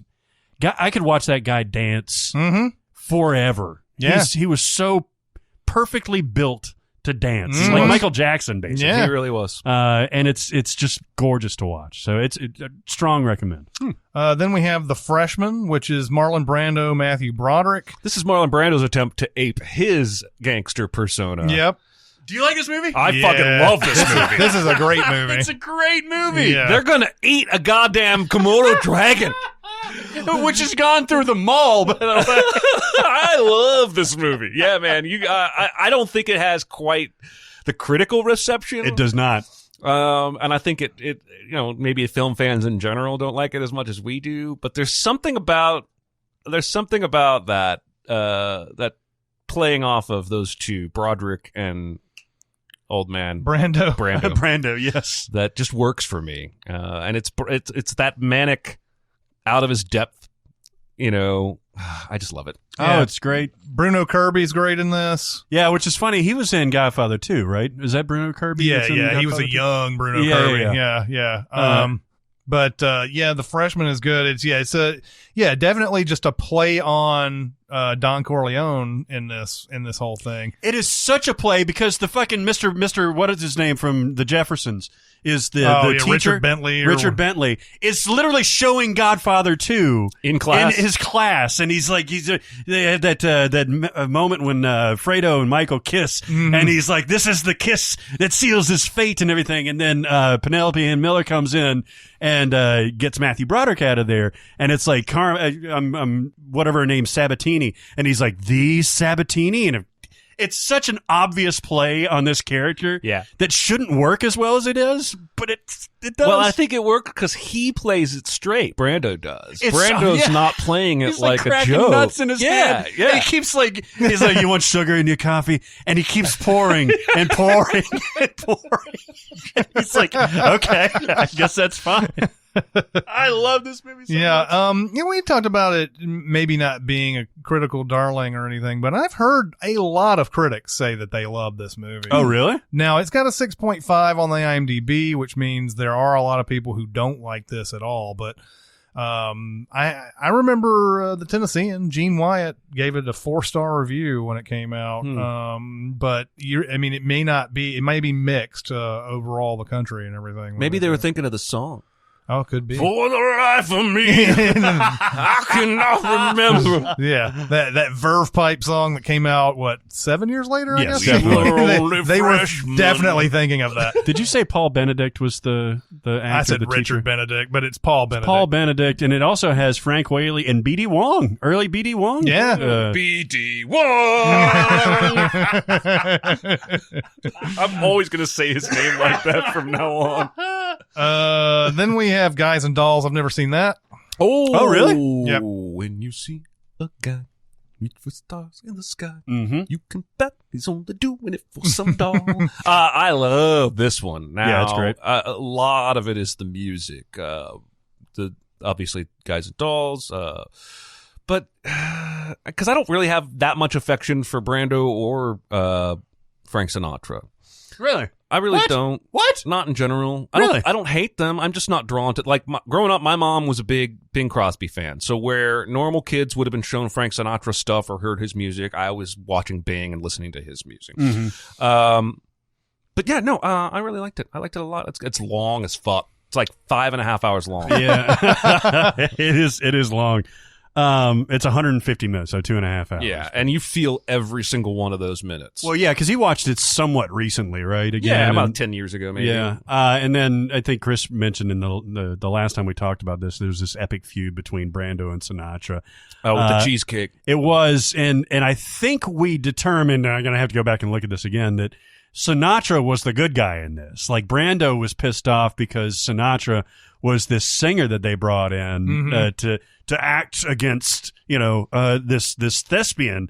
And Sinatra just told him to fucking cool it or something like that. Also, perhaps the most famous Seinfeld episode ever, the one where they are mistaken as a gay couple, Yep. George and Jerry. It's Guys and Dolls. Oh, not Guys and Guys. Because he gives him the tickets. George gives him the tickets. He's like, isn't that a lavish Broadway musical?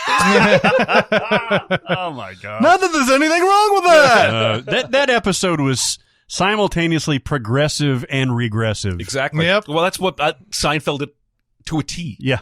Right? Because it's progressive. That's why I like quoting the one about the soup kitchen. When he's dating the girl that works at the soup kitchen. And he's like, do the bums ever complain? Like, soup again? Like, what makes Seinfeld funny is his middle class, well, not anymore, white person's perspective on all these other areas of Yes. life, but the bluntness with which he says it Yeah. makes it both progressive and regressive. Yeah. I've also never seen Hair, but Milos Forman directed this. Have you I seen? love this movie so much. I've never seen the play itself either. This is a pretty powerful movie. Like, Yep. it gets parodied a lot and stuff like that. But it's got a great soundtrack. It's got a very anti-war message. This kind of middle of the road. I think he actually gets drafted. This kid falls in with a bunch of hippies in Greenwich Village again, I think. And they open his eyes. I think with a combination of drugs and sex and free love and mentality and philosophy and stuff like that.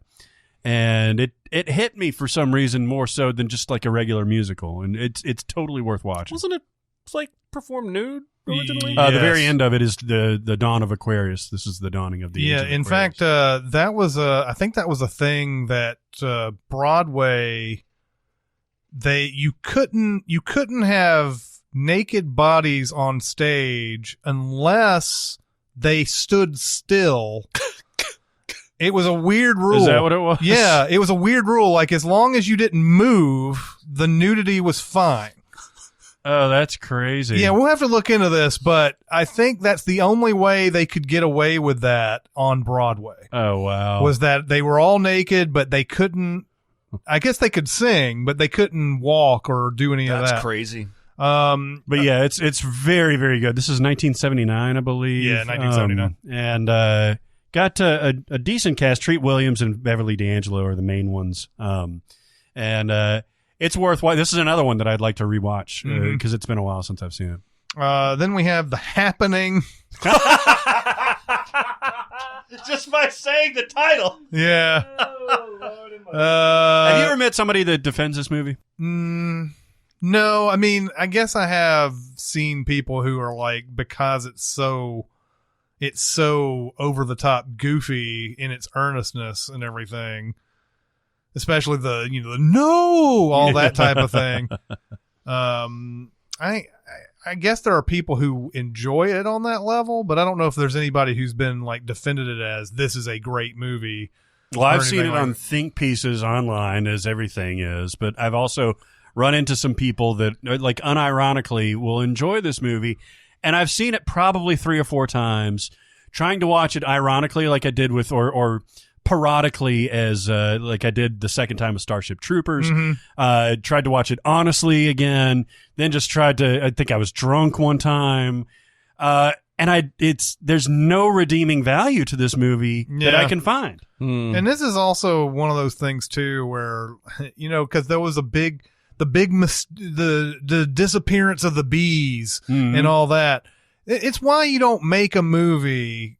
I know that you can still fudge details, whatever you want to do, but we've since found out why the bees were disappearing, and like this movie is making it out to be some like part of this happening that's going on. I guess it's a global warming, climate change. I don't even know, man. I don't even know. It's the fucking air. It's the fucking air. Yeah, it's like that Radiohead video, like the Radiohead music video, only as a huge like movie about it, right? This guy though, man, M. Night is something like he's charmed or something, because he made The Sixth Sense and Unbreakable and then Signs, which for the most part, most people liked all 3 of those, and they all made a bunch of money. Then he made a bunch of turd movies, a good handful of them. Then he made The Visitor or The Visit or something, that horror movie that was pretty average, but everybody was like, M. Night might be back. Yep. Then he made Split, which is pretty average. Yes, it if is. It doesn't have a whammy ending that ultimately doesn't fit the rest of the movie. Yeah. Now they got Glass trailers coming out, and everybody's like, oh, I'm so in. He's back. And I'm like, okay, but did you see The Happening? Because he's made more shit. Yes. Then good stuff. After Earth, Last Airbender, The Village, Lady in the Water, like Happening. That, yeah, there's a lot of stuff in the middle. And we're that just that it speaks to how much we either adored his early work, or just how forgettable his bullshit movies were, that we have so quickly jumped back as a film universe to I'm ready. It's going to be great. Well, I think it's because it harkens back to one of his early successes. If he wrote something in The Split that somehow tied into The Sixth Sense, they probably would have the same reaction. Okay, so that's actually a really good point. It's because I think Unbreakable is probably his best movie, but it's tying back into that, and that's why everybody's remember when ready. I was good? I'm going to go it, back to that too. I mean, Bruce Willis has shown he phones it in a lot Sure. these days, and even Sam Jackson is not exactly Mr. Reliable. Now the trailers for Glass are amazing. By the way, I'm glad you tweeted that they're amazing, but you wish you haven't watched it. I haven't watched any of those trailers because you actually said okay, that. good, because the first one was fine, but the second one, I know now, having seen that trailer. Well, never mind, you haven't seen any trailers. I don't want to. I know roughly what's going to happen in the first third of the movie because of how they shot that trailer, and it looks cool. I can't wait to see it. But I'm going to be a little less surprised because I don't know. And then what's weird is that they edited together a series of beats. It's frustrating. When you see the movie, we'll talk about it. Anyway, don't watch those trailers. They give away too much. Then there is Haywire. This is the Steven Soderbergh action flick with Gina Carano. Is this ultimately like really good, or is this overrated? Well, seems like people hang their hats on saying that this is a really good movie. I don't know if I've ever heard anybody love this movie, but I thought the action is okay in it. Sure. Gina Carano is not an actress, though. No, Gina Carano watched Studio 54 and thought Ron Phillippe was a fucking awesome actor. Yeah. And that's the problem, because what I think people praise about Haywire are the stunts and the action, and they do it because, well, it's Gina Carano. She's able to do more and do more of her own stunts, and it's more visceral. And I'm like, yeah, I can't buy anything coming out of her mouth. pulls me out of the movie. I don't think she has a whole lot of dialogue in this, though. Well, it's even the stand and stare doesn't work for me. Like, she's Sasha Grey levels of not a good actress. Yeah, that's true. And, more power to you. And even when we've seen her later and stuff like Deadpool and all that, I've never really. I mean, she's serviceable, I guess, in what she does, but it does kind of. I don't know. I don't know if it takes me out of it or anything, but she is the one carrying this. Yeah, she's the main. She's in almost every scene in that movie. Mm-hmm. And you have people like Michael Fassbender and Ewan McGregor and all that. Channing Tatum. Yeah, Channing Tatum. I was going to say one of Channing Tatum's. I'll tell you what, this movie surprised me because I had very, very low expectations going into it. I even probably didn't realize that Soderbergh had directed it. And I enjoyed it because it was better than I was expecting. I'll tell you what, if I had been able to watch it without knowing it was Soderbergh, that might have made a difference. Yeah. And I have seen people, I don't remember who it was, but that say they legitimately like this movie like a lot. Mm-hmm. And it just seemed like it had been overrated overall. I don't know we'll have to look up what the score is. Yeah, but IMDb's got it at 5.8, so I don't. That's about right. That seems about right. Yeah. Then we have Highlander.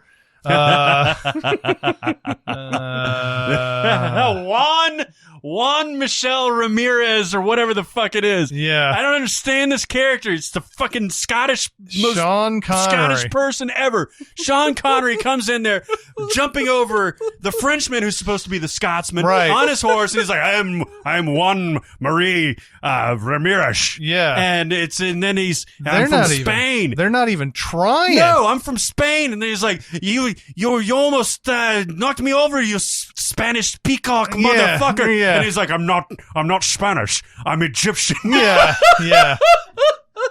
It's almost like they knew how ridiculous it was that he was playing Spaniard. And they were like, let's make it even more ridiculous. Oh, my God. But Highlander... I mean, it's not like Connery hasn't done this plenty of times. I mean, Hunt for Red October is a perfect... Yeah, playing Russian. At least he tried, I think. Like, it's not a great Russian accent, obviously, but I think at least he tried. It seems like it's one of those that fades over the course of the movie. He sounds fine. Actually, I think he sounds fine when his character speaks Russian, but when he starts speaking English is when that Scottish brogue sort of comes back into it. Yeah. But it's a garbage movie. But yeah, Highlander is an actioner from the 80s that, has a huge cult status, especially with people who are not only our age, but older, I'd say. It's the type of movie that can only exist in the 80s. Yeah. It's got a bitchin' soundtrack, but man, there's so many weird things that Clancy Brown's whole thing is weird. But there's a part where Christopher Lambert stabs himself to get laid. Yeah. He stabs himself and says that he's immortal. Yeah. And then immediately this chick jumps into bed with him. Oh, yeah, you must be immortal. You stabbed yourself. And then there's this weird cut to like a shadow nipple, like a clear shadow nipple, like a Trent Reznor with the microphone on the closer video. Yeah. And Christopher Lambert like slowly gives it a little lick. But this is one of those movies where it's like, oh, it's cool, there's sword fighting, and there's like these powerful beings are like fighting and to be the one and oh, and everybody's like, there can be only one and all that, and it's like, how'd this get set up? Yeah, seriously, who set this up, and who decided that it was oh, we're gonna have to wait centuries to finally get to this point. It happens all within like a matter of days. Yeah, and it seems like the only person who's interested in being the one is Clancy Brown. Yeah. Okay. It's the quickening. Yeah. And then the gathering. Yeah, exactly. And then the happening. Right. Exactly. And then the fappening. The fappening, yes. I'll end on the H's. Okay. Home Alone 2, Lost in New York. Man, there's a soft spot. I was watching Home Alone, the original one, the other day, and Macaulay Culkin in both of those movies is so adorable. Mm-hmm. He is so perfectly cast, and he's so he's honest and he's innocent.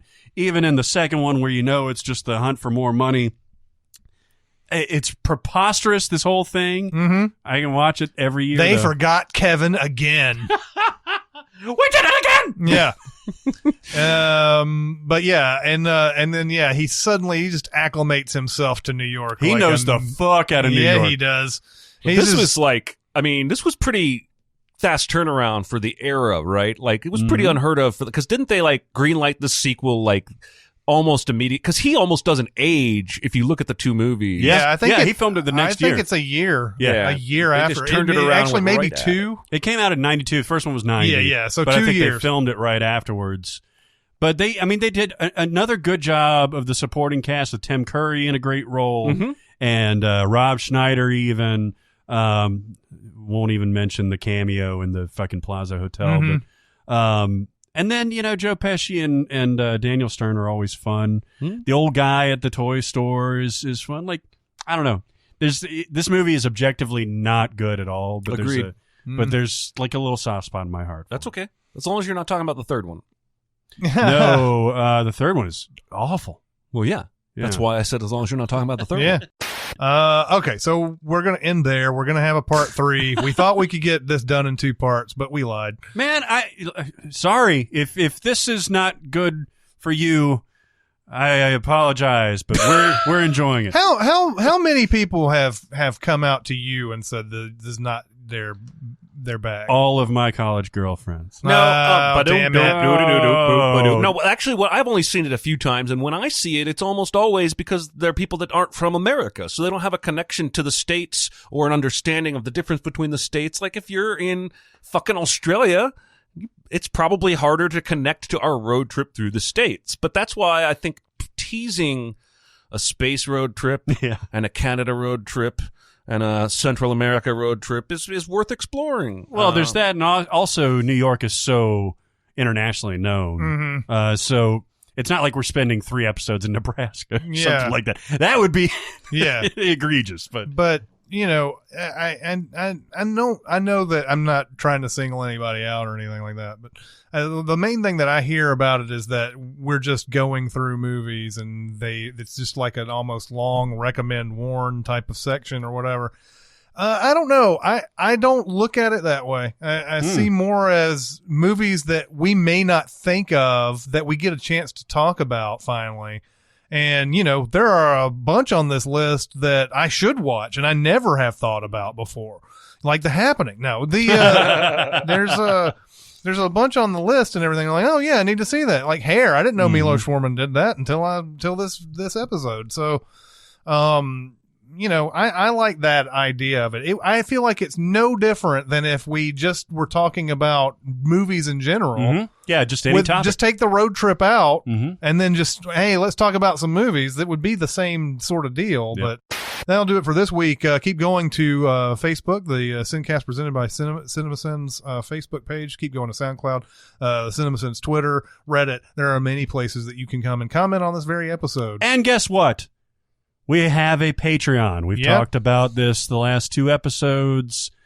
We're live, man. And not only are we live and launched and all that stuff, you can sign up for perks today if you want to. But we just did our first hangout session for October for our patrons, and it was flipping awesome. Yeah, we had a really good time. We're going to do it at least once a month.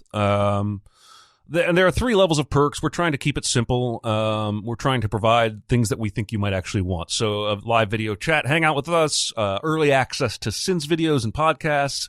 And we're going to evolve and grow. But if you would like to come support us and help us pay for things like TV Sins and whatnot, that'd be great. Yeah, and if you've stuck around this long, you like the podcast, there will be bonus content coming from our podcast, too. There's one poll up there right now asking what movie we should watch for November to do a mini-pod. But there'll be other bonus content that only patrons can get to.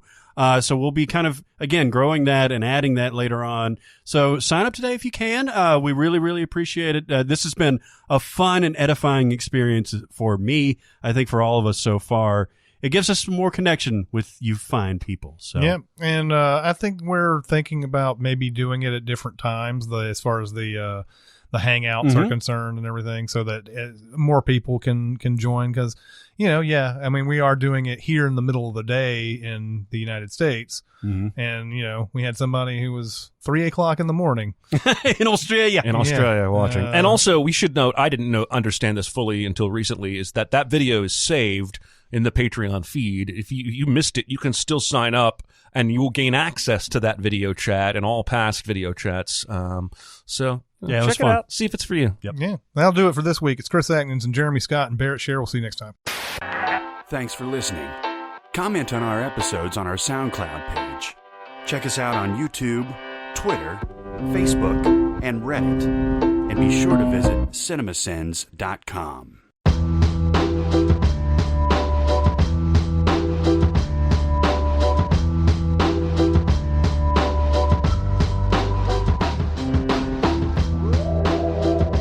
It's everything, too, man. I still get people on the regular who will respond to a tweet and just be like, "You're married?" Yeah. I've only been tweeting out vignettes about my wife for 5 years, but yes, I'm married. That was fun. Let's do more. The next one, I'm going to do it with a mankini on. Or I like how it took you a second to get there. Well, I couldn't think of the word. I was doing my Jeremy brain fart. By the way, I perfected the idea after I left last time. The sling blade. He shouldn't be telling lines from other things like Seinfeld. It should be Sling Blade messing up jokes from other movies. The way he messes up the joke. And so if he was going to tell the Shane Black joke in Predator, Sling Blade would be like, "I was eating out my girlfriend and I said you had a big pussy, only I said it twice." Yeah.